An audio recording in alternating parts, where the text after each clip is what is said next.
పరిశుద్ధుడు అయిన దేవ,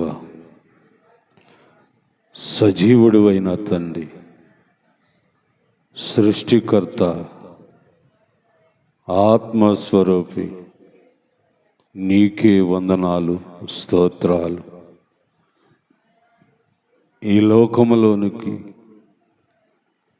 నీ ఆత్మను పంపించి ఆత్మ ద్వారాగా వాక్యమును ప్రకటించినప్పుడు పూర్వకాలము నోవహు దినాల్లో 8 మంది రక్షించబడ్డారు.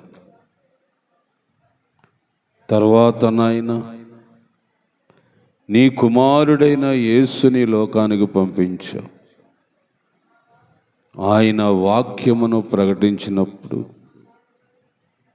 అనేక మంది ప్రజలు విన్నారే కానీ రక్షింపబడలేదు. అలా రక్షించబడలేని సమయంలో చేపలు పట్టేవారి దగ్గరికి వెళ్ళాడు. 12 మందిని ఏర్పాటు చేసుకున్నాడు. 33.5 సంవత్సరాలు ఈ లోకములో స్వార్థలు ప్రారంభించి అనేకులకు రాజ్య మర్మములను, పరలోక రాజ్యపు సంగతులన్నీ బోధించాడు. మరలా నీ ఆత్మను పంపించి ఆదిమ సంఘమును బలపరిచి వారి ద్వారాగా ప్రపంచమంతా ఈనాడు ఈ సువార్త ప్రకటించబడుతున్న నాయన, ఇలాంటి గొప్ప కార్యములు చేసిన దేవుడా నీకు స్తోత్రములు. అల్పుడినైన నన్ను కూడా నువ్వు పిలుచుకున్నావు, నీ ఏర్పాటు చేసుకున్నావు, నీ సంకల్పములో నిలబెట్టావు. నీ ఉద్దేశము నెరవేర్చమని నాకు నీ వాక్యమును నేర్పించవు. ఆ స్తోత్రములు తండ్రి. ఇంకా మా పట్ల ఏమి చేయబోతున్నావు, మమ్మలందరినీ ఎలాగా నడిపించటానికి నువ్వు ఇష్టపడుతున్నావు, అది నీ ఇష్టం. నీ చిత్తానికి లోబడి జీవించే మనస్సు నాకు, మాకు అందరికీ దయచేయమని ఈ రాత్రి కూడా నీవే వాక్యం ద్వారాగా మాట్లాడమని. ఏమి నేర్చుకోవాలి మేము, ఏమి తెలుసుకోవాలి, దేన్ని మేము గ్రహించాలో ఆ సంగతులన్నీ బైబిల్ గ్రంథం ద్వారాగా మాకు బోధించమని యేసు నామమున అడుగుచున్నాను తండ్రి, ఆమేన్.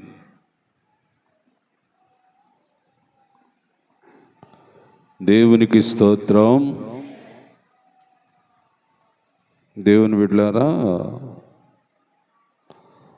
రాజుల గ్రంథాన్ని మొదలుపెట్టి సొలొమోను యొక్క జీవిత చరిత్రను మనం తెలుసుకుంటున్నాం. అతడు చాలా చాలా చాలా చాలా అంటే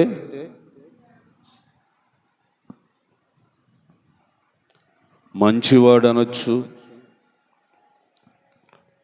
నమ్మకస్తుడు అనొచ్చు, ప్రార్థనాపరుడు అనొచ్చు, భక్తిపరుడు కూడా అనొచ్చు, దైవ కార్యములను చేసేవాడని కూడా అనొచ్చు.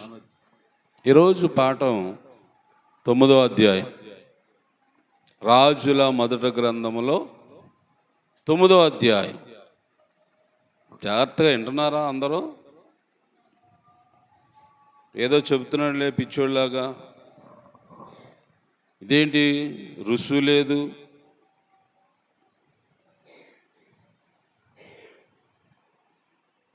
రుసుంటేనే కదా తినటానికి బాగుంటుంది, సయ్యసారము లేని మన్నాహారం పెట్టినట్టుగా ఉంది అనుకుంటున్నారు. గన బైబిల్ చరిత్ర మనము పరిశోధిస్తున్నాం. బైబిల్ గ్రంథాన్ని పరిశోధన చేస్తున్నాం. 34:16 లేదా యెషయా గ్రంథంలో యెహోవా గ్రంథమును పరిశీలించి చదువుకొని తెలుసుకోండి అని ఉంది. ఆ పని జరుగుతుంది ఈ సంవత్సరం. మరి దేవుని యొక్క ఉద్దేశం ఎప్పుడు దాకా మనలో పని చేస్తుందో అప్పటి దాకా అలా సాగుతూ ఉంటుంది. దేవుని యొక్క చిత్తము ఇంకా ఆపు అంటే ఆగిపోయి తర్వాత ప్రసంగాలు ఎలా ఉంటాయో మనకు తెలియదు. ఇప్పటివరకు అయితే దేవుని యొక్క నడిపింపులో జరుగుతుంది కార్యము. ఇప్పుడు 9వ అధ్యాయంలో మనము చదివితే ఇంకా సొలొమోను గురించి కొన్ని విషయాలు మనం తెలుసుకోవచ్చు. చదవండి 9వ అధ్యాయం 1వ వచనమే. యెహోవా మందిరమును కట్టుటయు అంతటయు చేయబోయినదంతటను చేసి ముగించిన తర్వాత, ఏమండి సొలొమోను గారు ఏం చేశాడంట? మందిరమును కట్టాడు. తర్వాత రాజుకు తగినట్లుగా ఒక నగరమును కూడా కట్టాడు. మరి ఇంత భవనము, ఇంత నగరము కట్టడానికి డబ్బు ఎక్కడి నుంచి వచ్చింది అని అంటే, తన తండ్రి అయిన దావీదు సంపాదించాడు. మణుగులు మణుగులు బంగారం, మణుగులు మణుగులు ఎండి, ఇత్తడి, రాగు, ఇనుము, ఉక్కు అన్ని రకాల సామాగ్రి సమకూర్చాడు. అది సొలొమోనుకి ఇచ్చేసి ఆయన చనిపోయాడు. ఆ తండ్రి ఆస్తులు ఇప్పుడు సొలొమోను ఉపయోగించి ఒక పెద్ద మందిరం కట్టాడు. ఈ మందిరాన్ని గురించి చెప్పాలంటే, కట్టడం అయితే రాళ్ళతో కట్టాడే కానీ పైనంతా బంగారం పోత, స్తంభాలు ఉండి, ఆ చర్చి ఇలాగే స్తంభాలు కూడా ఉండి, ఆ చర్చిలో 2 స్తంభాలు, ఆ స్తంభాలకి ఈ పక్కని దేవదూతుల్లాగా సిమెంట్తో కట్టాడు, రెక్కలు సాపి. వాటన్నిటికీ బంగారాన్ని పొదిగేశాడు. అంత ధనవంతుడు ఆయన. వాళ్ళు బాగా సంపాదించిన ఆస్తి అది. బాగా వినాలి మీరు. ఈరోజు 10-11 అధ్యాయాలతో ముగించేస్తాం. సొలొమోను యొక్క జీవిత చరిత్ర అంతటితో అయిపోతుంది. అయితే ఈ 2 అధ్యాయాల్లో ఏం జరిగిందో తెలుసుకొని పూర్తిగా. ఈ 2 అధ్యాయాలు 9, 10, 11 ఈ 2 అధ్యాయాల్లో చాలా ప్రాముఖ్యమైన సంగతులు ఉన్నాయి. అంటే ప్రాముఖ్యమైన సంగతులు అంటే మనం నేర్చుకొని చేయాలనో చేయకూడదనో దేవుడు మాట్లాడతాడు. ఆ మాటలను బట్టి మీరు కూడా ఆలోచించాలి. ఈ 9వ అధ్యాయములో రాజుగారు మందిరం కట్టేశాడు, నగరము కట్టేశాడు. ఇక ఖాళీగా ఉన్నాడు, ఏ పని లేదు ఇక. ఏమండి 2వ వచనంలో గిబియోనులో ప్రత్యక్షమవునట్లు 2వ మారు సొలొమోనుకు ప్రత్యక్షమై ఏమని, నా సముఖమందు నీవు చేసిన ప్రార్థన విన్నపములు నేను అంగీకరించి తిని, నా నామమును అక్కడ సదాకాలము ఉండుటకు నీవు కట్టించిన ఈ మందిరమును పరిశుద్ధపరిచి ఉన్నాను. నా దృష్టియు నా మనస్సును ఎల్లప్పుడూ అక్కడే ఉండునని నీ తండ్రి అయిన దావీదు నడిచినట్లు హృదయమై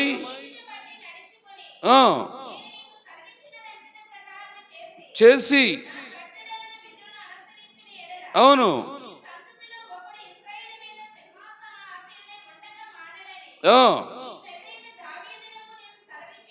అవును అవును దేవునికి స్తోత్రం. పని అయిపోయింది. అప్పుడు సొలొమోను అదే మందిరములో ప్రార్థన చేస్తున్నాడు. ఆ మందిరములో దేవుడు ప్రత్యక్షమైపోతున్నాడు. ఆ స్థలములో ప్రత్యక్షమై సొలొమోనుకు చెప్తున్నాడు, అవన్నీ నీ తండ్రి అయిన దావీదుకు చెప్పాను బాయ్, నీ తండ్రి అయిన దావీదుకు చెప్పాను నేను. ఇదిగో దావీదు, నువ్వు రాజు అయిన తర్వాత నువ్వు ముసలుడై చనిపోయావు కదా, చనిపోక మునుపు నువ్వు కుమారుని కన్నావు కనబట్టి ఆ కుమారుడికి నీ సింహాసనం ఇస్తానని నేను ప్రమాణం చేశాను, వాగ్దానం చేశాను అంటున్నాడు దేవుడు. అంటే గతంలో జరిగిన కార్యాలన్నీ సొలొమోను గారికి చెప్తున్నాడు, సొలొమోను గారికి చెప్పుచున్నాడు. నువ్వు హృదయం కూడా మంచిది, నీ మనస్సు కూడా మంచిది, నువ్వు చేసే ప్రార్థనలన్నీ కూడా నాకు అంగీకారమై ఏమండి నువ్వు నా ఆజ్ఞలను, నా నిబంధన, నా కట్టడలను అన్నిటిని కూడా చక్కగా అనుసరించేవాడు అయ్యేవు అన్నట్లుగా దేవుడు ఏమండి సొలొమోను గారితో మాట్లాడటము ఈ సందర్భాలన్నీ మనం చూస్తాం. అంతా ఇక సొలొమోను దేవుడే ఈ అధ్యాయం అంతా. దేవుడు మాట్లాడుతున్నాడు, సొలొమోను ఆలకిస్తున్నాడు. సొలొమోను గారికి దేవుడు చాలా చాలా దగ్గరగా ఉన్నట్లుగా కనబడుతుంది. సొలొమోను గారికి దేవుడు ఎంత సమీపంలో ఉన్నాడంటే ఇలా చేయి జాబితే అందిన దగ్గరలో ఉన్నాడు దేవుడు. అంత దగ్గరకు వచ్చి సొలొమోను గారితో మాట్లాడటం ఇది జరిగిన సత్యము దేవుని బిడ్డలారా. ఏమండి ఇప్పుడు 7వ వచనం కూడా చదువుదాం. 7వ వచనం కాడ నుంచి, నేను ఇశ్రాయేలుకి ఇచ్చిన ఈ దేశమును ఉండనీయక చేసి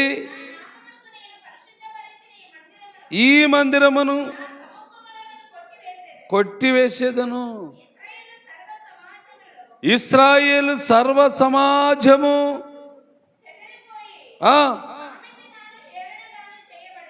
ఏమై మారిపోయిందా చరిత్ర? ఏమా మారిపోయింది. ఇక్కడి నుంచి మందిరమేమో దేవునిది అనుకున్నాడు, పరిశుద్ధ స్థలం అనుకున్నాడు. దేవుడు అక్కడ ప్రత్యక్షమైన అక్కడ చేసిన ప్రార్థనలు ఆలకిస్తా ఉన్నాడు. ఎవరో దేవుడు ఆలకిస్తా ఉన్నాడండి. మరి ఆలకించిన దేవుడు ఇప్పుడు ఇశ్రాయేలు ప్రజలందరినీ ఏం చేస్తానంటున్నాడు? చెదరగొడతానంటున్నాడు, చెదిరిపోతారంటున్నారు. వీళ్ళందరికీ ఒక హెచ్చరిక మళ్ళా ఇప్పుడు ఏమండి, ఒక హెచ్చరిక. ఎందుకని ఆలోచిస్తే సొలొమోను గారి యొక్క ఆలోచనలు దారి తప్పడానికి ఆస్కారంగా ఉన్నాయి. సొలొమోను గారి యొక్క ప్రయత్నాలు కొన్ని దేవునికి ఆటంకముగా కనబడుతున్నాయి. అందువలన దేవుడు అనుకుంటున్నాడు అన్నమాట, ఏంటి ఇలా ప్రజలు ఇలా అయిపోతున్నారు, మళ్ళీ ఇలా జరుగుతుంది ఏంటి అని. ఏమండి ఇశ్రాయేలులు కూడా అనుకుంటున్నారు, ఇశ్రాయేల్లో కూడా ఘోరమైన పరిస్థితులు ఉంటున్నాయి అన్నట్లుగా దేవునికి తెలిసిపోతుంది. అలా తెలుస్తున్న కాలములో దేవుడు వీళ్ళకి ఏం చెప్తున్నాడో జాగ్రత్తగా మనం విందాం. 9వ వచనం రండి. ఇప్పుడు 9వ వచనం, జనులు ఇట్లందరూ ఐగుప్తు దేశములో నుండి యెహోవాను విడిచి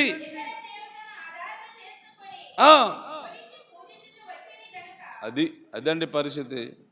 ఏం చేశారమ్మ వీళ్ళు? దేవాది దేవుణ్ణేమో ఆరాధించే ప్రజలు వీళ్ళు అసలు ముఖ్యంగా. కానీ ఏమైపోయారు మళ్ళీ వీళ్ళు? దేవుణ్ణి మర్చిపోయారు, ఇతర దేవతల వైపు తిరిగిపోతున్నారు. ఇతర దేవతలకు తిరగకూడదనే దేవుడు పూర్వము ఏమంటే ఐగుప్తు దేశంలో ఉన్న ప్రజలను బయటకు తీసుకొచ్చి నడిపించిన విధానం అన్నీ మర్చిపోయారండి. విశ్వాసులైనప్పుడు కూడా వీళ్ళందరూ మర్చిపోతున్నారు.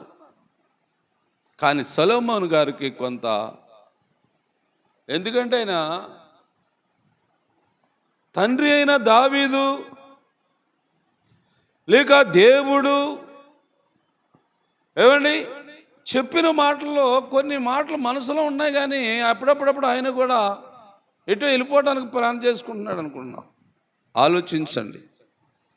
అంటే ఇంత గొప్పగా దేవుడు అభిషేకించి ఆశీర్వదించి నీ ప్రార్థన విన్నాను, నువ్వు ఎప్పుడు ప్రార్థన ఆలకిస్తానని సమీపంలోకి వచ్చిన దేవునికి ఈ మనుషులు ఎలా కనబడుతున్నారంటే ఇశ్రాయేల్లో చాలా తేడాలు వచ్చేస్తున్నాయి. అప్పుడే ప్రజలందరూ కూడా అనేక రకమైన ఏమండి పాప పనులు చేయి పూనుకుంటున్నారండి. వీళ్ళు దేవుడు వీళ్ళందరినీ ఏం చేయాలనుకుంటున్నాడు, ఏం చేయాలనుకుంటున్నాడని 7వ వచనం చదివారు మీరు.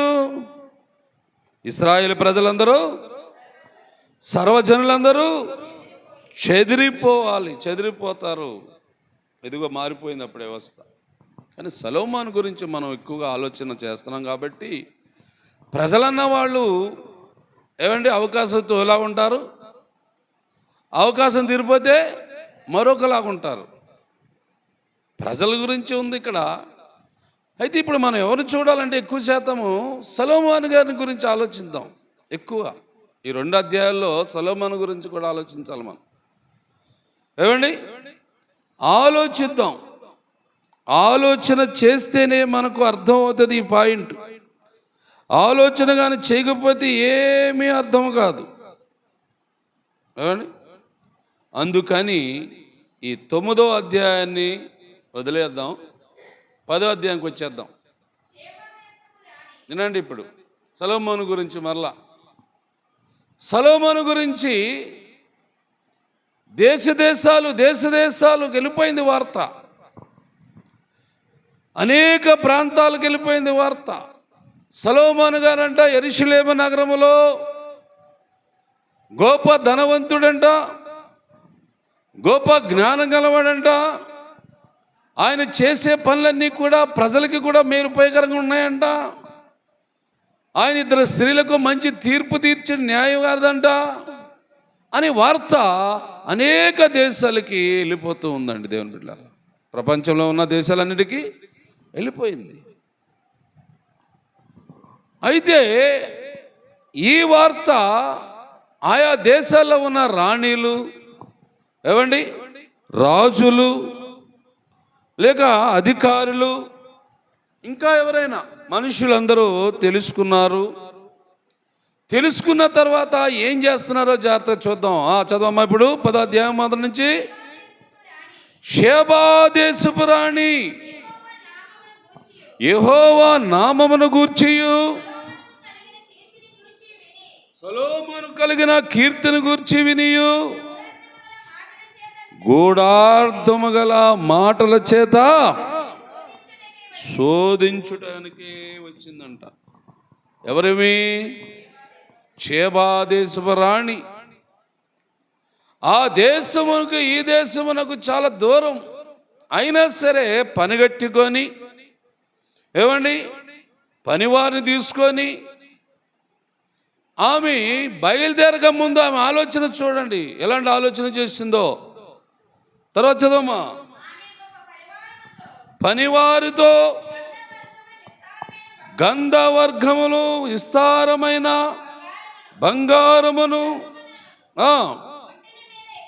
ఒంటిల మీద ఎక్కించుకొని యెరూషలేమునకు వచ్చింది.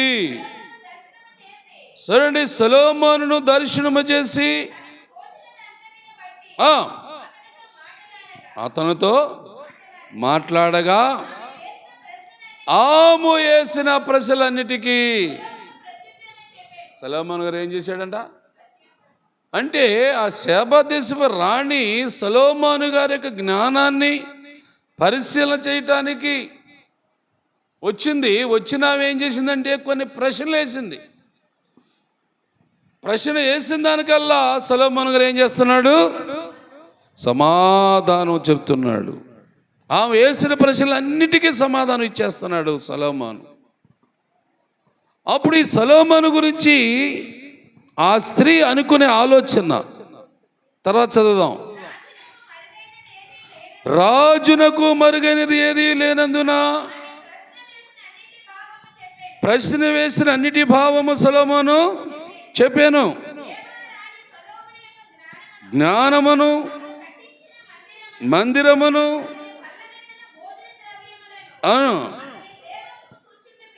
పీటలను కనిపెట్టుటను వారిని చూసి దేవునికి స్తోత్రం. ఆశ్చర్యపోయిన నగరము, ఆ ఆలయము, ఏమండి అక్కడ సామాగ్రి, లేక అక్కడ పనివారు కూర్చుండే విధానము, భోజన పదార్థములు, ఇవన్నీ ఏంటి నాయన, ఏంటి అసలు అన్నట్లుగా ఆ చిన్నది లేక ఆ రాణి గారు ఆశ్చర్యపోతుందమ్మా, ఆశ్చర్యపోయిందంట. అంటే సొలొమోను గారికి దేవుడిచ్చిన గొప్ప ఆధిక్యత ఇదంతా. సొలొమోను గారికి దేవుడిచ్చిన ఒక ఘనత ఇది, దేవుడిచ్చిన జ్ఞానం ఇది. ఏమండి వయసు చిన్నడే కానీ అనుభవంలో కానీ జ్ఞానములో కానీ చాలా ప్రపంచ దేశాలందరికంటే గొప్పవాడై ఉన్నాడు సొలొమోను. అప్పుడు ఈ సొలొమోనుకు ప్రశ్నలు వేసింది, ఆయనకు సమాధానం చెప్పేస్తున్నాడు. చూడండి దేవుడు ఎంత ఒక వ్యక్తిని కానీ మెచ్చుకున్నాడంటే దేవుడు ఎంత జ్ఞానమైనను ఇస్తాడు. ఆ జ్ఞానాన్ని పొందిన వ్యక్తి ఏం చేయాలంటే చక్కగా వినియోగించాలి. అంతేగాని ప్రపంచంలో నా అంత జ్ఞానం గల వాళ్ళు లేడలా కానీ ఎవడ ఇచ్చించుకున్నా మరలా దేవుడు ఏం చేస్తాడు, మట్టిలో తొక్కేస్తాడు, మట్టి పాలైపోతాడు. సొలొమోను గారు కూడా ఇంకా అలాంటి ఆలోచన రాలేదు, కానీ మొత్తం మీద శాబాదేశపు రాణికి కనపడ్డాడు. ఆమె ఏం చేస్తుందో చూద్దాం ఇంకా వాక్యం ద్వారాగా. 10వ వచనం వచ్చిన త్వరగా. మరియు ఆమె రాజునకు 240 బంగారమును ఇచ్చాను.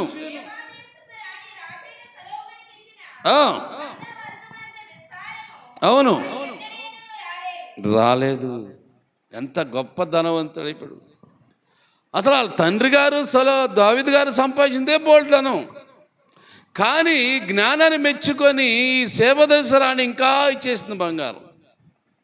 అంటే ఆనాటి ప్రపంచములో సొలొమోనంత ధనవంతుడు మరొక వ్యక్తి లేడు అన్నట్లుగా గొప్ప భాగ్యం వచ్చేసింది. అంటే ఇవన్నీ ఇలాగ వస్తున్నాయంటే, వీళ్ళందరూ తెస్తున్నారంటే ఎందువల్ల అంటారు? సొలొమోనుకి జ్ఞానం ఎవరిచ్చారు? దేవుడిచ్చిన జ్ఞానం అది, దేవుడిచ్చిన బలం అది, దేవుడిచ్చిన తెలివది. దేవుడిచ్చిన దాన్ని బట్టి ప్రజలందరూ మెచ్చుకుంటున్నారు, సంతోషిస్తున్నారు. ఏమండి ఆ విధముగా వచ్చిన బంగారము, ఆ విధముగా తెచ్చిన ఎండి, ఆ విధముగా తెచ్చిన రత్నాలు, ముత్యాలు, ఇవన్నిటిని కూడా మనం ఇక్కడ ఒక మాట చూడొచ్చు. 14 వచ్చిన కూడా చూడండి. ఇప్పుడు 14 వచ్చినము. ఏటేటా సొలొమోను గారికి, చూడండి ఏటేటంటే సంవత్సరము సొలొమోనుకు వచ్చే బంగారము. చూడండి బంగారం అండి ఎన్నంట, మణుగులు. మణుగు ఎన్ని కేజీలమ్మా? మణుగు అంటే 12 కేజీలు అంటారు. ఎన్ని వందల మణుగులంట?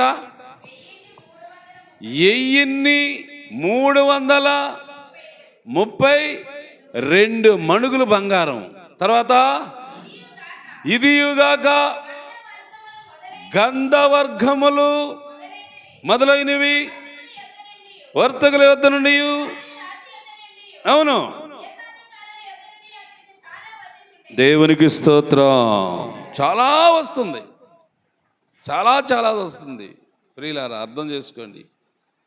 దైవ ఆశీర్వాదం అంటే ఇలా కూడి వచ్చేస్తూ ఉంటాయి అనుకుంటాను అమ్మా.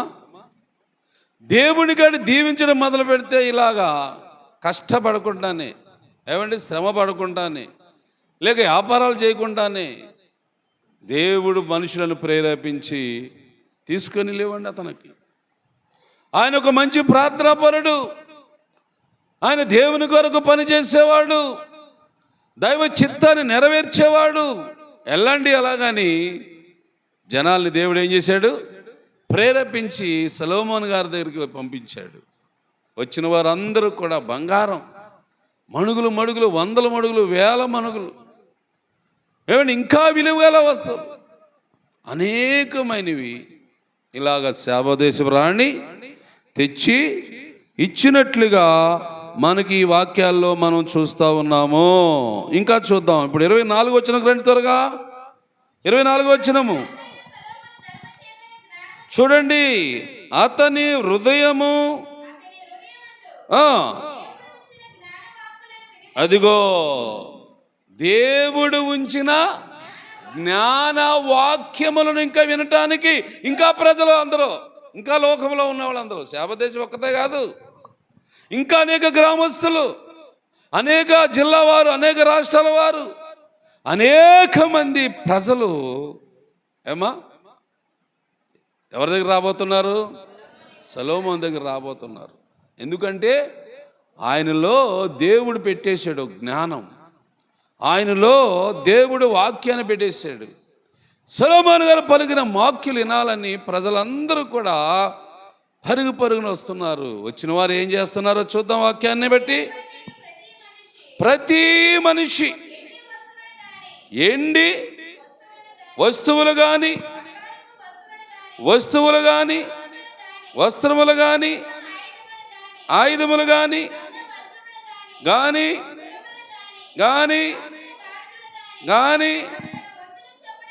వంతులు చొప్పున ప్రతి ఒక్కడు దేవునికి స్తోత్రం చెప్పండి. శాపదేశం అనేది తెచ్చింది ఆమె వేసిన పశువులు అనేది సొలొమోను సమాధానం చెప్పేశాడు. ఇంకా ఉన్న ప్రజలు చూశారు, వాళ్ళు కూడా ఇంకా సామాగ్రి తెచ్చేశారు. ఇవన్నీ రావటానికి గల కారణం ఏంటంటే ఒక దేవుని యొక్క చిత్తాన్ని నెరవేర్చటం వలన, దేవాలయములో ప్రార్థన చేయటం వలన, ఏమండి, ప్రజల యొక్క క్షేమాన్ని కోరటం వలన ఈ కార్యములన్నీ జరిగాయి. ధనం పోగొడిపోతుంది. ఏం చేయాలో సొలొమోను గారికి అర్థం కావట్లేదండి. ఎందుకంటే నగరం కట్టేశాడు నాన్నగారు డబ్బుతోనే, దావీదు సంపాదించిన ధనంతోనే. పెద్ద ఆలయం కట్టేశాడు బంగారంతోనే. ఇంకేం కట్టాలి? ఇంకేమి లేవు కట్టడానికి ఇంకేమి లేవు. నగరం అంతా బంగారంతో కట్టేశాడు. గోడలు గీళ్ళంతా అందరికీ ప్రతి ఒక్కరు ఇల్లు కట్టేశాడు. దేవాలయం చూస్తే మందిరం పెద్దది కట్టేశాడు. ఇది కూడా బంగారంతో ఉంది. ఇక వచ్చిన ధనము ఏం చేయాలో సొలొమోను గారికి అర్థం కావట్లేదు. అర్థం కాకపోతే ఇంకా ఏం పడుతుందో. ఏమండి, ఏదో సామెత చెప్పినట్లు మనిషికంట ధనము హెచ్చరితేనంట, ధనము పెరిగింది అనుకోండి మనిషికి, తర్వాత ఏమవుతుందంట? గర్వం. ధనము ఇచ్చేవటం వలన మదం, ఫస్ట్ మదం వస్తుంది, ఆ తర్వాత గర్వం వస్తుంది. మరి సొలొమోను గారికి వచ్చే అంటారా? చూద్దాం, వచ్చే లేదు ఆయనకి. ధనం అయితే పోగడిపోతుంది, గుట్టగుట్టలు ప్రజలందరూ తెచ్చిపడి చేస్తున్నారు. ఇది దేవుడు ఆయనలో జ్ఞానం పెట్టాడు, వాక్యం పెట్టాడు. ఆ వాక్యం వినాలనగానే ప్రజలు కూడా వారి సంపాదనలోంచి తీసుకొచ్చి సొలొమోను గారు ముందు పెట్టేస్తున్నారు. అలాగ తెచ్చిచ్చిన వారు, అలాగ తెచ్చిచ్చిన వారు శాపదేశ రాణి ఉంది, ఆయా దేశ ప్రజలు ఉన్నారు, అందరూ ఉన్నారు. ఉన్న తర్వాత ఏం జరిగిందో చూద్దాం ఒక్కసారి. బైబిల్ గ్రంథములో ఉన్న మాటని చూడండి. 27వ వచనం చదువు సారమ్మా. రాజు యెరూషలేములో ఎండిని చూసారా? ఎండిని ఏం చేశాడంట? రాళ్ళంతా విస్తారమైన కుప్పలు వేసాడు.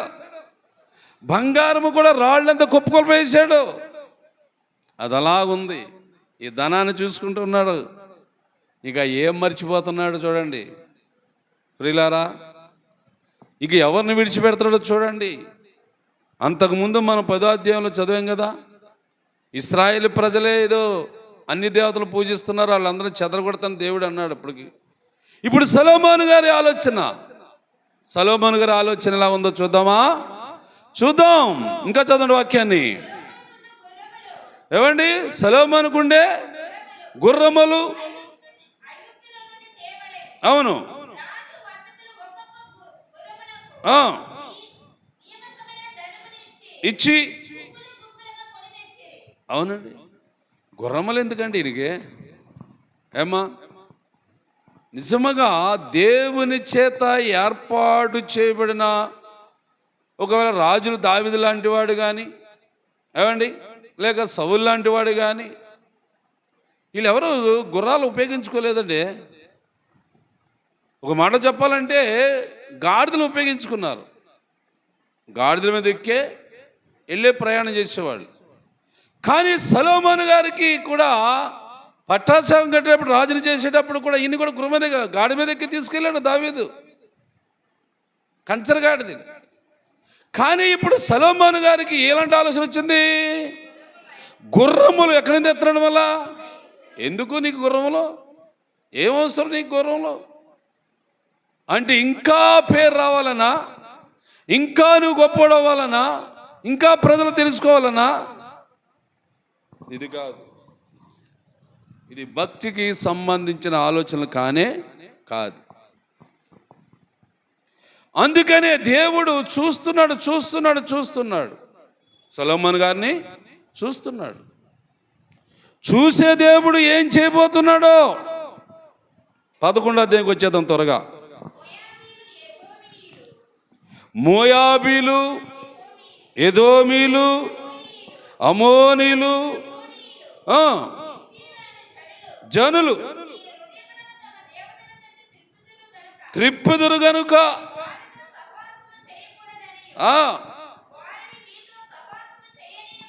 కూడదనియు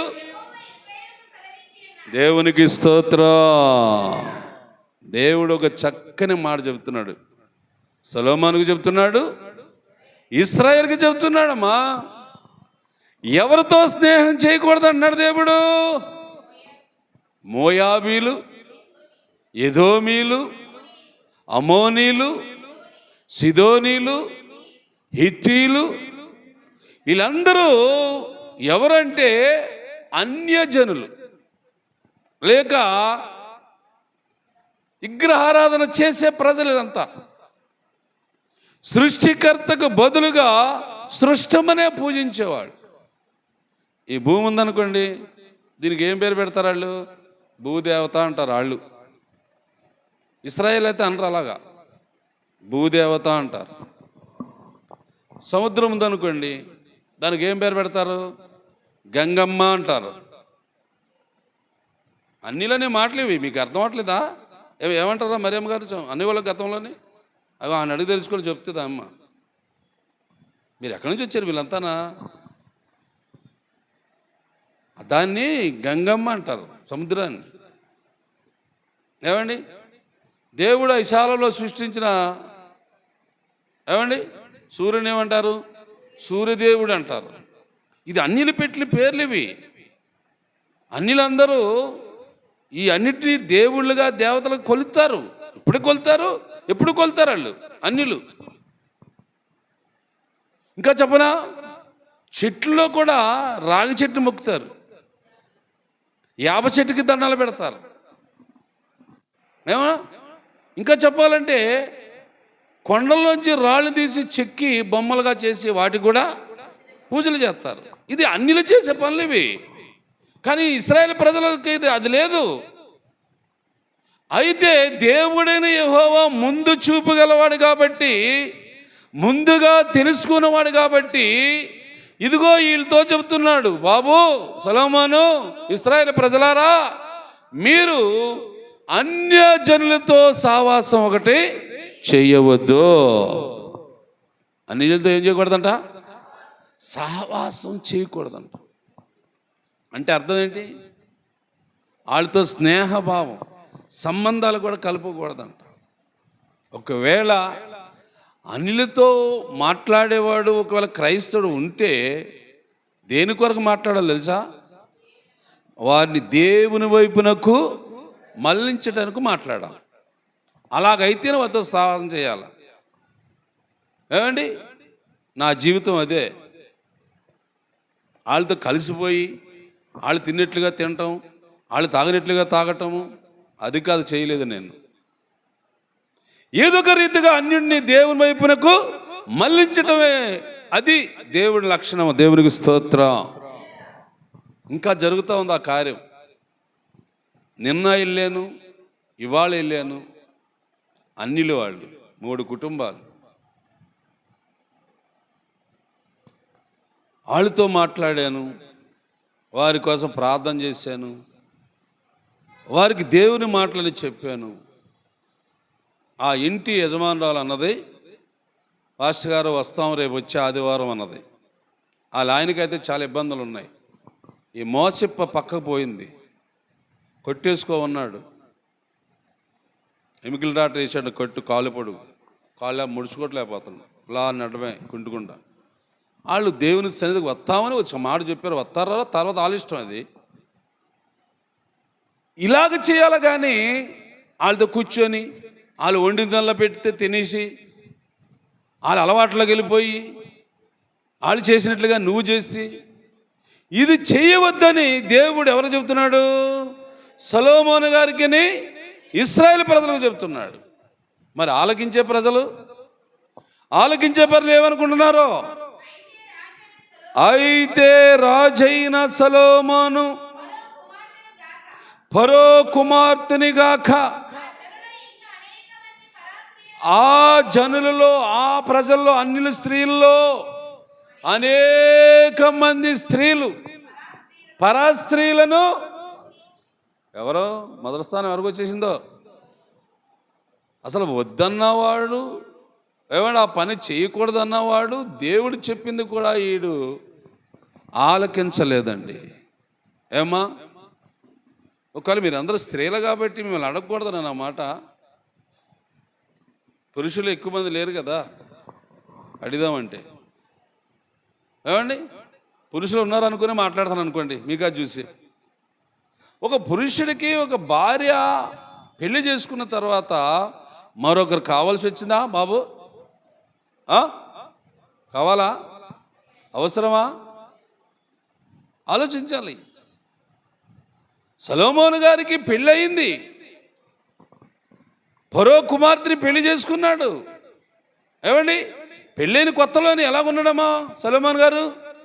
భార్యతో కూడా ఉండకుండా దేవుని మందిరములకు, దేవుని సన్నిధికి వచ్చి ప్రార్థన చేసి దేవుని చిత్తాన్ని తెలుసుకొని దైవ కార్యములు చేశాడే. అలాంటి వ్యక్తి, ఏమండి, అలాంటి వ్యక్తి పెళ్లి భార్య ఉంది. పెళ్లి భార్య ఉన్నప్పటికి కూడా ఈయన ఆలోచన ఎటుపోయింది చూడండి. ఓ పక్కని దేవుడు చెబుతా ఉన్నాడు సొలొమోనుకి, ఇశ్రాయేలు ప్రజలు కూడా చెబుతున్నాడు. ఇన్నాళ్ళ దేవుని మాట ఆలకించిన సొలొమోనే ఇప్పుడు ఎవరి వైపు మొగ్గు చూపుతున్నాడు? పరాస్త్రీలు అంటే అన్య స్త్రీలు. ఎవరినైతే వద్దనన్నాడు దేవుడు, వారితోనే సంబంధం కలుపుకొని ఆ స్త్రీలను కూడా భార్యలుగా చేసేసుకుంటున్నాడు. చూద్దాం వాక్యం పూర్వంగా చదవండి.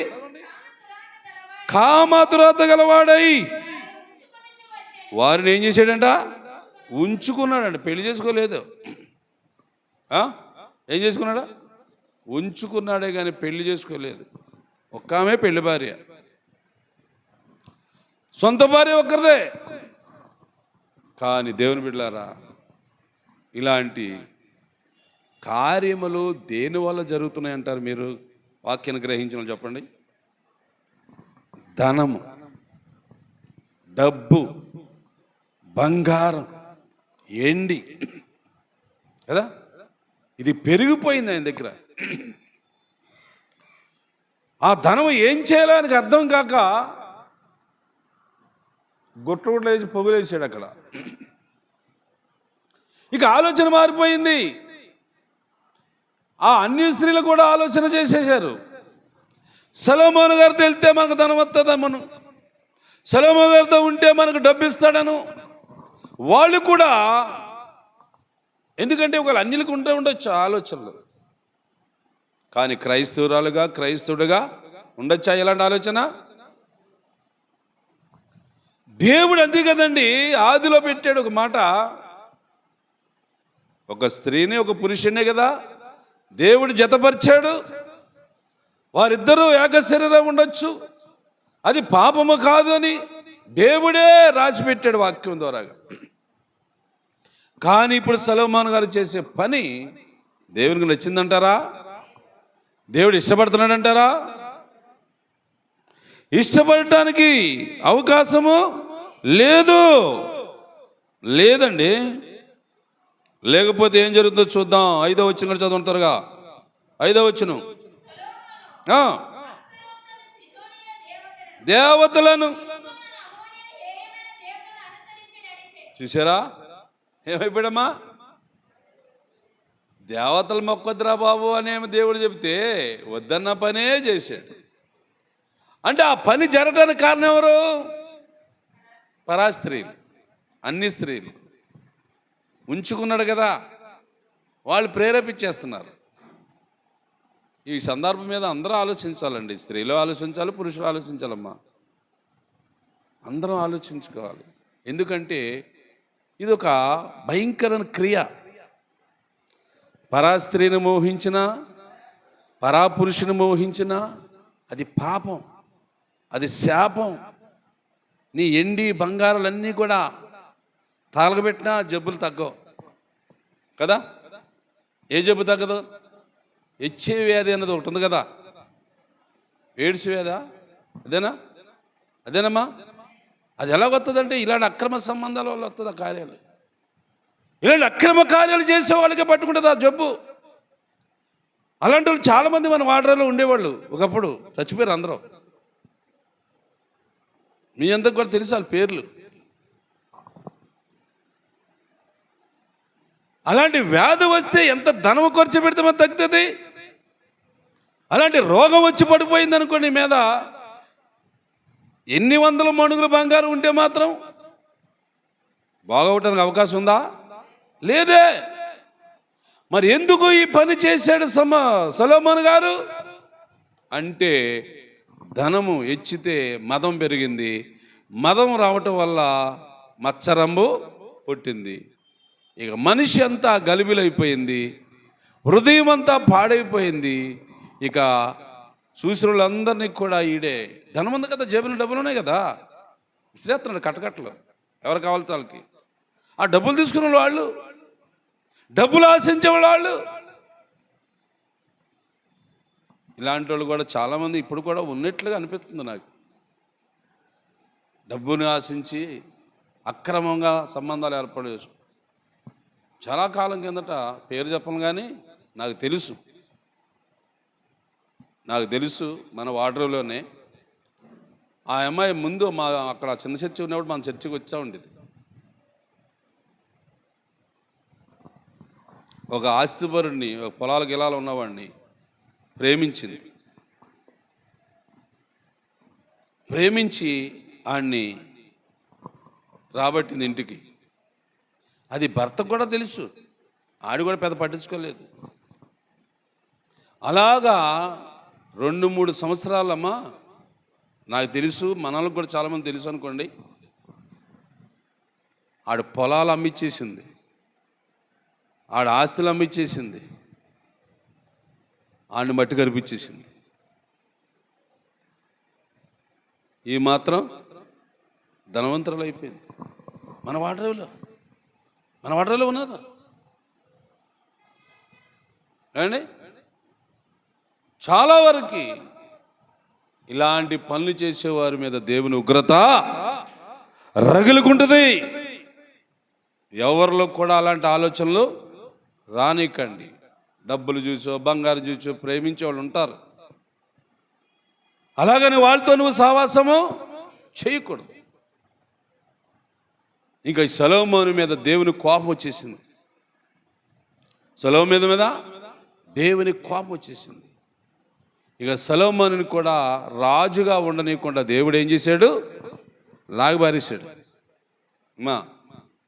సొలొమోనుకి లేదు ఇక అవకాశం, అయిపోయింది. ఈ 11వ అధ్యాయంతో అయిపోయింది. 12వ అధ్యాయం వెళ్ళినప్పటికీ పోయాడు.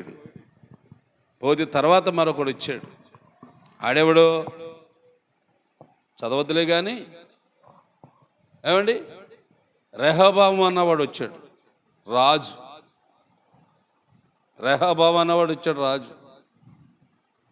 వాడి పనులు ఎలాంటి?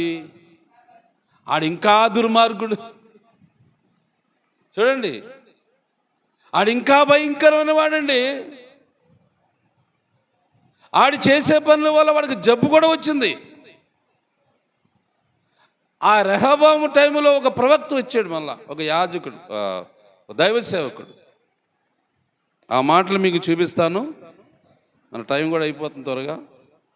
ఏమండి, అదిగో సొలొమోను పోయాడా ఏమా, 12వ అధ్యాయం కదా. సొలొమోను పోయాడు, రాజు పోయింది, రాజారంగం పోయింది, ఇక బస్సు అయిపోయాడు, దేవతలు తిప్పేసండి, దేవల వైపు తిరిగిపోయాడు. అన్ని దేవతలు పూజలు పెడుతున్నాడు, అన్ని దేవతలకి గుళ్ళు కడుతున్నాడు, అన్ని దేవతలకి సంబరాలు చేస్తున్నాడు, అన్ని దేవతలకే ఇక అన్ని ఏం చేసినా ఇక దేవుడి సంగతులన్నీ వదిలేశాడు సొలొమోను. ఇక ఈ సొలొమోను ఇలా పోగానే ఇక దేవుడు ఏం చేయాలనుకున్నాడో మరి. ఏమండి, దేవుడు ఏం చేయాలనుకున్నాడంటారమ్మా, మరొక వ్యక్తిని రాజుని చేశాడు అనుకోవచ్చు. ఆడు రెహబాము అనే ముందుగా వాక్యంలో ఉంది. 12వ అధ్యాయం చదవండి త్వరగా. చేయుటకు రాగా పోయిను యెరోబాము పారిపోయి ఏం చేస్తున్నారు ఏమా, అవి రెహబాముని అతన్ని రాజుని చేశారు ఇశ్రాయేలు ప్రజలందరూ అనుకోండి. అయితే ఈడు రాజు అయిన తర్వాత ఆ ఊరిలో ఏం జరుగుతుంది, ఇవన్నీ పైన దేవుడు చూస్తున్నాడు. పైన దేవుడు చూస్తున్నాడు. చూసి వాడు చేసే పని, వాడు చేసే కార్యములు అన్నిటినీ కూడా పరిశీలన చేస్తున్నాడు దేవుడు. అలాగా చేస్తున్న దేవుడు వీడి గురించి ఏమనుకుంటున్నాడు 30 వచనం చదువుతారు ఒకసారి. 30 వచనమ్మా. పూజించడం వలన రాజు చేసిన కార్యములు పాపమునకు కారణమాయను, మరియు ఉన్నత స్థలములను కట్టించి మందిరముగా ఏర్పరిచి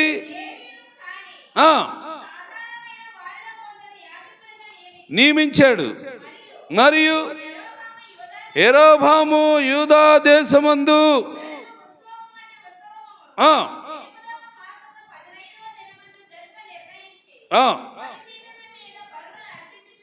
వచ్చాడు. వీడు ఇంకా భయంకరమైన పనులు చేస్తున్నాడు కదా. అందరూ దేవునికి వ్యతిరేకమైన పనులు చేయటంలో ఏం సాధిస్తాడనుకున్నాడు, ఏం సంపాదిద్దాం అనుకుంటున్నారండి? ఆలోచించాడు దేవుని బిడ్డలారా. ఏమండి, మనుషులుగా మనం ఒకవేళ ప్రభు సన్నిధిలో ఉన్నప్పుడు కూడా మనస్సు కానీ అడిగాసలైంది అనుకోండి, తప్పదు. మనిషిగా దేవుని సన్నిధిలో ఉండొచ్చు కదా, కానీ మనస్సు అన్నది కానీ అడివాసలు అయిందనుకోండి, ఎంత నష్టం జరుగుతుందో చూడండి. ఇప్పుడు సొలొమోను కూడా మనిషిగా ఒకవేళ మందిలో ఉండొచ్చు, కానీ మనసు ఎట్టిపోయింది, మోయాబీ దేశంలో ఉన్న స్త్రీల వైపు వెళ్ళిపోయింది, అమ్మోని దేశంలో ఉన్న స్త్రీల వెళ్ళిపోయింది. అంటే మనసు వెళ్ళిపోతుంది, అటు మనిషి కనబడుతున్నాడు. దయించి ఇలాంటి ఆలోచనలు దయించి ఎవరిలో కూడా ఉండటానికి వీలు లేదు. ఇదిగో రెహబాము ఈయన కూడా పాపం పనులు చేస్తున్నాడు, గుళ్ళు కట్టిస్తున్నాడు, సంబరాలు చేపిస్తున్నాడు. డబ్బు ఉంది కదా, ఎవరి డబ్బు ఉంది?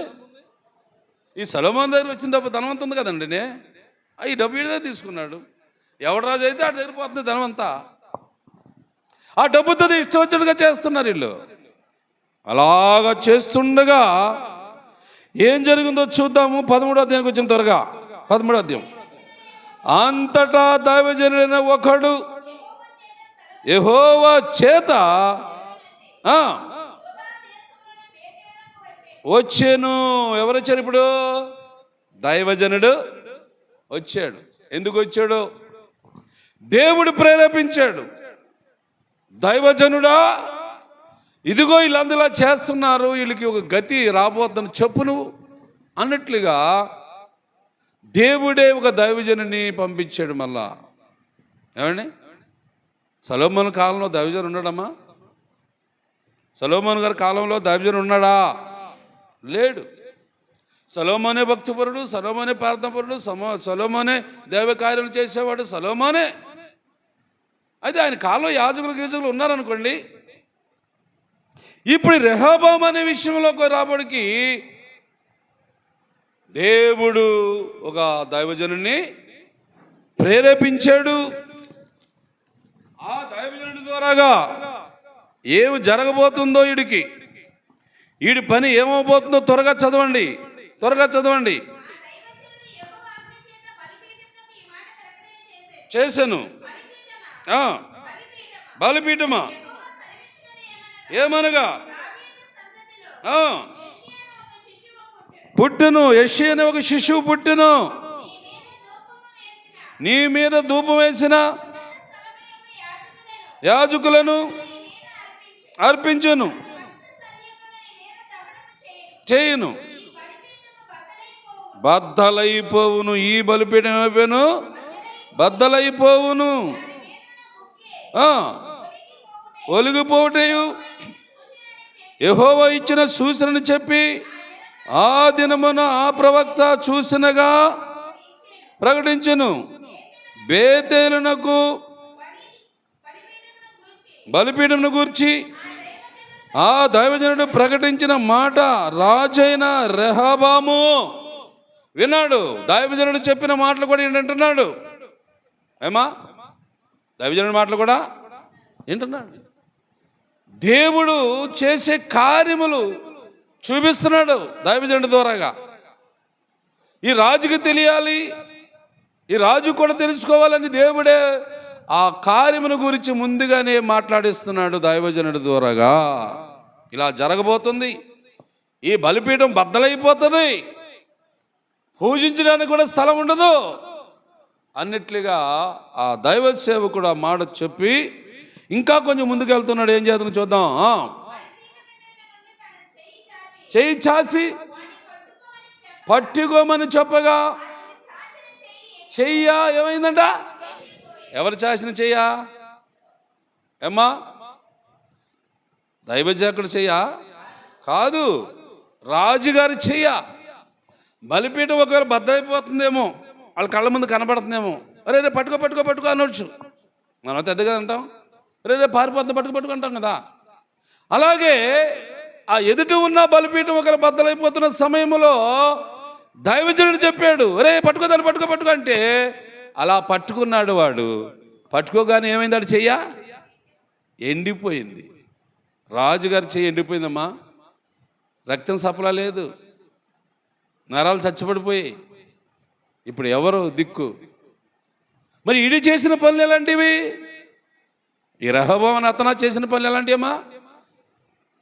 దేవునికి ఏమండి అన్నీ మనం జాగ్రత్తగా ఆలోచించి వాక్యం మీద మనసు పెట్టాలి.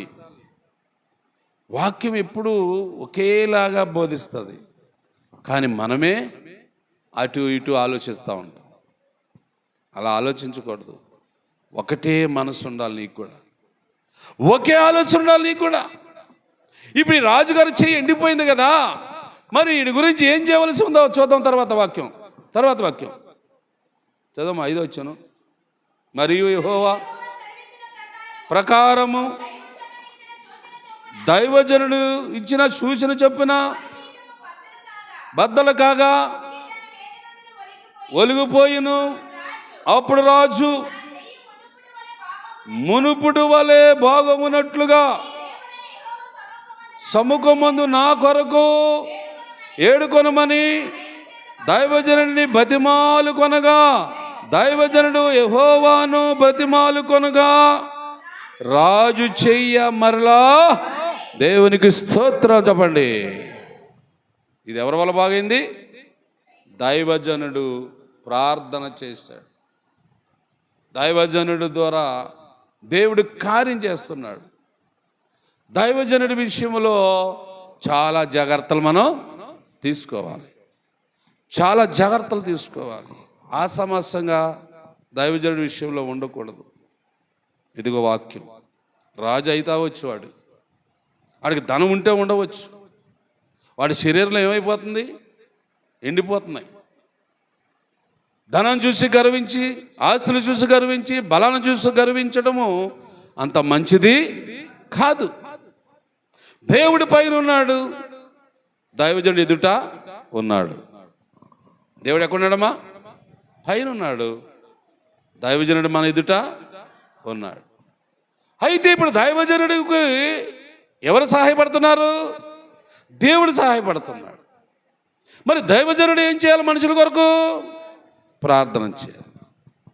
ప్రార్థన చేయటం వల్ల ఏం జరుగుతుంది? ఏ వ్యాధి అయినా, ఏ రోగమైనా డబ్బుతో బాగు చేసుకోలేమమ్మా. కొన్ని వ్యాధులు డబ్బుతో బాగా. దేవుడు అద్భుతమైన కార్యం చేయాలి. దేవుడు నీకు సహాయపడాలి. దేవుడి సహాయం రావాలంటే నువ్వు దైవజనుడితో నువ్వు సహకరించాలా. దైవజనుడు చెప్పే మాట దేవుని మాట కాబట్టి వినాలా. దైవజనుడి మాట వినకుండా నీ ఇష్టం వచ్చినట్లుగా నువ్వు చేసుకోవటము అది నీకు మంచిది కాదు అని ఈరోజు దేవుడు మనతో మాట్లాడాడు. దైవజనుడు దేవుని ఏర్పాటు చేసుకుంటాడు. దైవజనుడిని దేవుడే పిలుచుకుంటాడు. దైవజనుడికి దేవుడు తోడుగా ఉంటాడు. దైవజనుడికి తోడుగా ఉంటాడు దేవుడు. అందుకని ఎప్పుడు కూడా మన విశ్వాస జీవితంలో తెలియక ఒకవేళ ఎదిరించేమేమో, తెలియక ఒకవేళ ఏవండి మాట వినలేదేమో, అవన్నిటినీ మరొక్కసారి జ్ఞాపకం చేసుకొని, అయ్యా నీ సేవకుడి విషయంలో కొంచెం అనాలోచనగా ఉన్నాను, దాని పరిణామం నాకు కనబడింది, తెలుసుకున్నాను, నన్ను క్షమించే ప్రభువులను దేవుణ్ణే అడగాలి. దేవుణ్ణి అడిగినట్లయితే దేవుడు నిన్ను, నన్ను, మనందరినీ కూడా ఏమండి ఏం చేస్తాడు? రోగం ఉంటే బాగు చేస్తాడు. ఒకవేళ పాపివైతే రక్షిస్తాడు.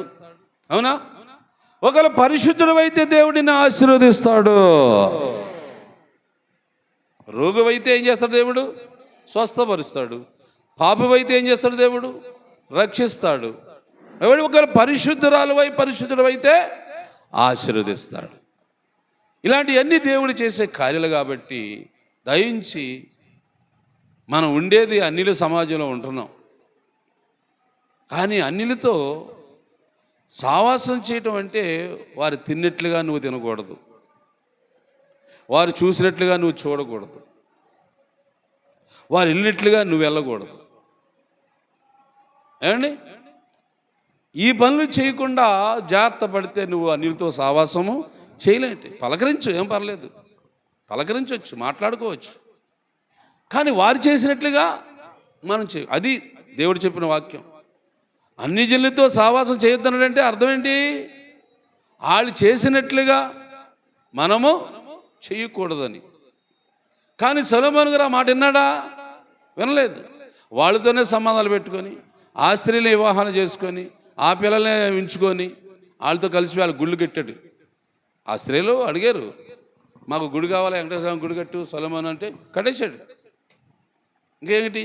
చాలా గుళ్ళు ఉన్నాయి కదా పేర్లు. ఏ గుడి కావాలో గుడి కట్టేస్తున్నాడు. వాళ్ళకి ధనం ఉంది కదా, డబ్బు. దేవుడు లాగా పరిచాడండి. పిచ్చి అదవా.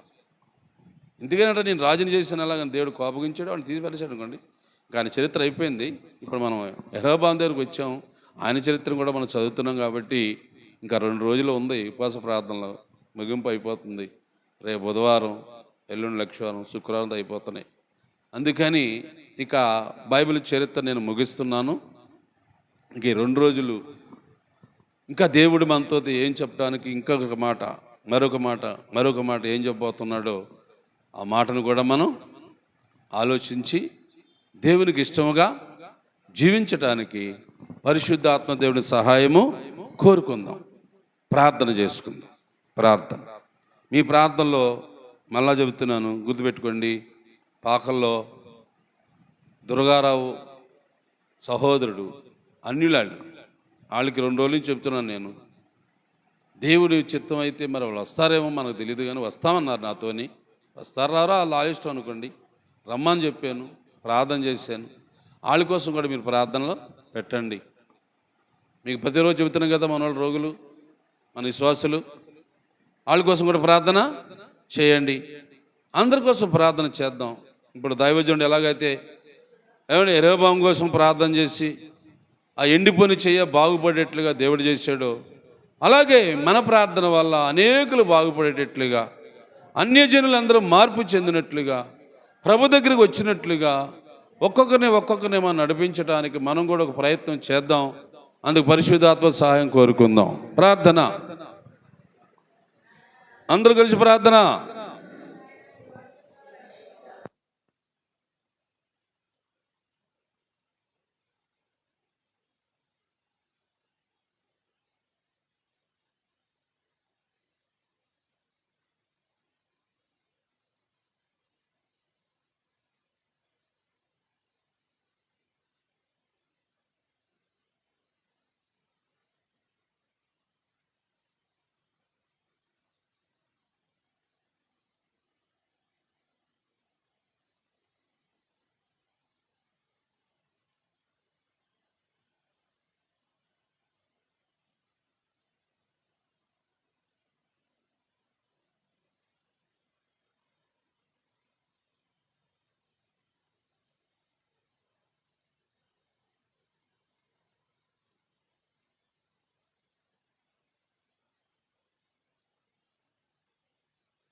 ఆసక్తితో ప్రార్థన చేద్దాం, ఆసక్తితో ప్రార్థన చేద్దాం.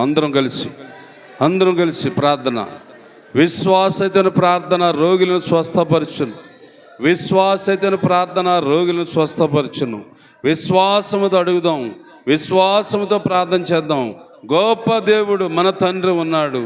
దేవుడు ఇప్పుడే దైవజనుడి ప్రార్థన ఆలకించి ఆ రెహబాము యొక్క చెయ్య, ఎండిపోయిన చెయ్య బాగుపడేట్టు చేశాడు. అలాగే నీ ప్రార్థన వల్ల రోగులందరూ బాగుపడతారు. మన ప్రార్థన వల్ల దేవుడు అందరినీ స్వస్థపరుస్తాడు. అన్యజనులు కూడా మారుస్తాడు. అన్యులు కూడా వస్తారు దేవుని సన్నిధికి. మనం ప్రార్థన చేయాలి. ప్రతి ఒక్కరూ ప్రార్థన చేద్దాం. హల్లెలూయా, హల్లెలూయా. స్తోత్రం, స్తోత్రం, స్తోత్రం, స్తోత్రం. పరిశుద్ధాత్ముడా, జీవంగల దేవుడా, ఆత్మస్వరూపిణ దేవుడా, ఇదిగో నాయన అనేకులకు మేలు చేసినప్పుడు కూడా అయా మళ్ళా పాప పనులు చేయటానికి ప్రేరేపించబడ్డారు. అయా దావీదుని ప్రభు దీవించినప్పుడు దావీదు కూడా నన్ను వ్యభిచారైపోయాడు. అందుకే కుటుంబంలో నాశనము, అయా దేశంలో నాశనము, అయా అన్ని ఇబ్బందులు చూడగలిగాడు. అలాగే మళ్ళీ తన కుమారుడైన సొలొమోను గారికి రాజార్గం ఇస్తే మళ్ళీ ఇతడు కూడా అన్యజనులతో సావాసం చేసి అన్య స్త్రీలను వివాహాలు చేసుకొని ఉంచుకొని అక్రమం చేశాడు. అందుకు అతన్ని కూడా నువ్వు తీసిపారేసావు కదా నాయన. మళ్ళా రెహబాము అని అతన్ని రాజుని చేసినప్పటికీ ఇశ్రాయేలు ప్రజలు అయా మరి అతడు కూడా నేను అనేకమైన పనులు చేసినప్పుడు ఆయన చెయ్యి ఎండిపోగానే అయా దైవజనుడిని ప్రేరేపించావు. దైవజనుడు వచ్చి ప్రార్థన చేయగానే మరలా ఆయన చేతిని బాగు చేసిన దేవానికి స్తోత్రముల తండ్రి. అలాగే ప్రభా దీని బిడ్డలమైన మేము, అయా విద్య లేని పామరులమైన మేము నీ యొక్క నామాన్ని బట్టి ప్రార్థన చేస్తున్నాం తండ్రి. ఆలకించిన ఆయన ఒక్కొక్కరికి ఉన్న బాధలు, ఒక్కొక్కరున్న ఇబ్బందులన్నిటినీ, సమస్యలన్నిటినీ పోవునట్లుగా అయా శరీర బాధలు, శరీర బలహీనతలు, రోగములు అన్ని తండ్రి బాగుపడినట్లుగా ప్రతి కుటుంబాన్ని, ప్రతి బిడ్డని ప్రభా నీవే దర్శించినైనా ఎవరెవరికి ఏం కావాలో, ఎవరెవరికి ఏమి ఇస్తావో అది నీ ఇష్టము కాబట్టి నీ చిత్త ప్రకారముగా జరుగునుగాక. పరిశుద్ధాత్మ తండ్రి ఈ దీన సంఘ ప్రార్థన ఆలకించు నాయనా, ఈ విద్య లేని పామరుల ప్రార్థన ఆలకించు తండ్రి. అన్నీ తెలుసున్న దేవుడు నువ్వే కాబట్టి నాయనా, ఈ ప్రజలతో నువ్వు మాట్లాడండి నాయనా. నీ వాక్యాన్ని వినిపిస్తున్నావు తండ్రి. నీ వాక్యం ద్వారా తెలుసుకున్న సంగతులన్నిటిని బట్టి ప్రతి విశ్వాసి భద్రం చేసుకొని మంచి మాటలు, మేలైన మాటల ప్రకారంగా జీవితాల్ని అయా కొనసాగించడానికి నీ బిడ్డలందరి మీద నీ పరిశుద్ధాత్మ అభిషేకమును కుమ్మరించమని ప్రార్థిస్తున్నాను తండ్రి. ప్రతి బిడ్డ ఆత్మపూర్లై ఉండాలా, ఆత్మనుసారులై ఉండాలా, ఆత్మని అనుసరించేవారై ఉండాలా, ఆత్మ సంబంధమైన సంగతులని గురించే ఆలోచించాలా. అలాగా ఉండినట్లుగా నీ సంగముగా సియోనును ప్రభా, సియోను మందిరాన్ని ప్రభా, సియోను సంఘాన్ని ప్రభా నువ్వు కూడగట్టుకున్నావు కనుక అలాగే ఈ బిడ్డలందరినీ బలపరిచి దీవించి వారికి, వారి బిడ్డలకి, వారి కుటుంబ సభ్యులకి ఏమేమి ఇవ్వాలనుందో, ఎవరెవరికి ఏమేమి చేయాలనుందో అలాగ చేసి అందరి ద్వారాగా నీవే మహిమ పొందుదుగాక. ఆత్మ తండ్రి నీ ప్రార్థన కూడా నువ్వు ఫలింపు చేయమని యేసు నామమున అడుగుచున్నాను తండ్రి. పరలోకమందున్న మా తండ్రి, నీ రాజ్యం వచ్చుగాక. అనుదినాహారం నేడు మాకు దయచేయము. మా యెడల అపరాధములు చేసిన వారి మేము క్షమించిన ప్రకారం అపరాధములు క్షమించము. శోధన లేక అగ్ని తప్పించము. రాజ్యము, శక్తి, మహిమ నిరంతరం నువ్వే నావు తండ్రి.